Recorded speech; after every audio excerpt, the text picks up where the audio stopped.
शब बारात की इबादत और रोज़े का हुक्म, क्या 15 शाबान की कोई इबादत है? जो लोग 15 शाबान की रात स्पेशल जाग कर इबादत करते हैं और रोज़े का भी एहतमाम करते हैं, क्या ये हदीस से साबित है? उम्मे अंजुम सियालकोट। 15 शाबान का रोज़ा तो किसी सही हदीस से साबित नहीं है, इसलिए इसको तो छोड़ देना चाहिए इसको। और क्योंकि ज़ईफ़ हदीस से बहरहाल किसी अमल का सबूत नहीं होता। 15 शाबान के रोज़े के बारे में जो हदीस है वो ज़ईफ़ है, तो उससे अमल साबित नहीं होता। और बाकी कोई मखसूस इबादत नहीं है।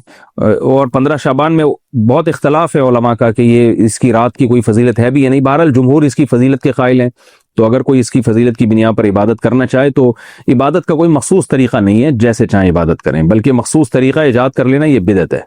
तो हमारे हजरत एक बड़ी ज़बरदस्त दलील ये दिया करते थे। हमारे हजरत की राय भी ये थी कि वो कायल नहीं थे शब बारात की फजीलत के, लेकिन बहरहाल जुमहूर उलमा का ये कौल है और बड़े बड़े मुफ्तियान इकराम उसमें दाखिल हैं। इसको बिदअत कहना ठीक नहीं है, लेकिन उनके एक ज़ौक़ था। वो ये कहते थे कि अगर ये इतनी फजीलत वाली रात होती तो इस्लाम के मिजाज से पता चलता है कि इसकी तायीन में अल्लाह क्या डाल देते, इख्तलाफ की, या तो वो 14 है या वो 15 है।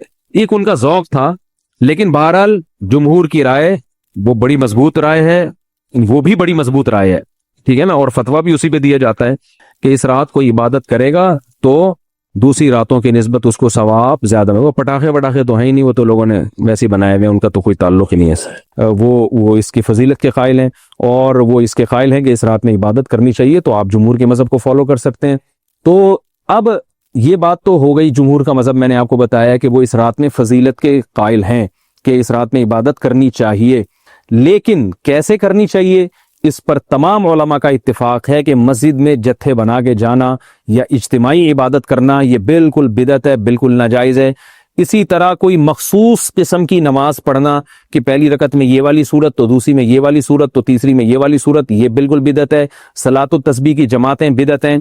तो एक ही रास्ता है आपके पास, आप इबादत करना चाहते हैं तो इनफिरादी तौर पर ऐसे इबादत करें जैसे आम दिनों में आप इबादत करते हैं, ये वैसे ही नमाज पढ़ें जैसे आम दिनों में नमाज पढ़ते हैं। कोई मखसूस सूरतें, मखसूस रकतें नहीं है।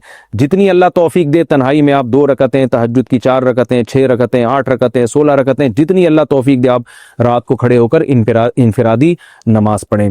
दुआएं मांगे अल्लाह ताला से, कुरान की तिलावत करें, तस्बीहात करें।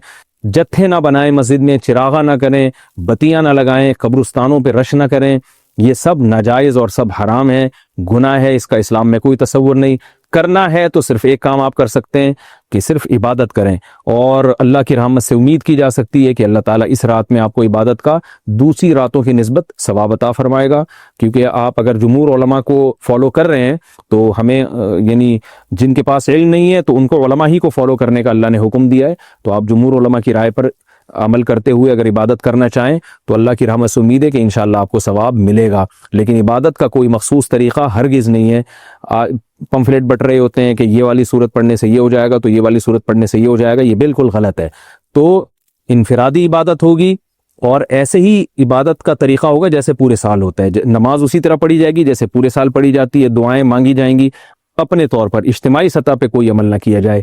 अल्लाह ताला से दुआ है कि अल्लाह ताला हमें समझने की, अमल करने की तौफीक अता।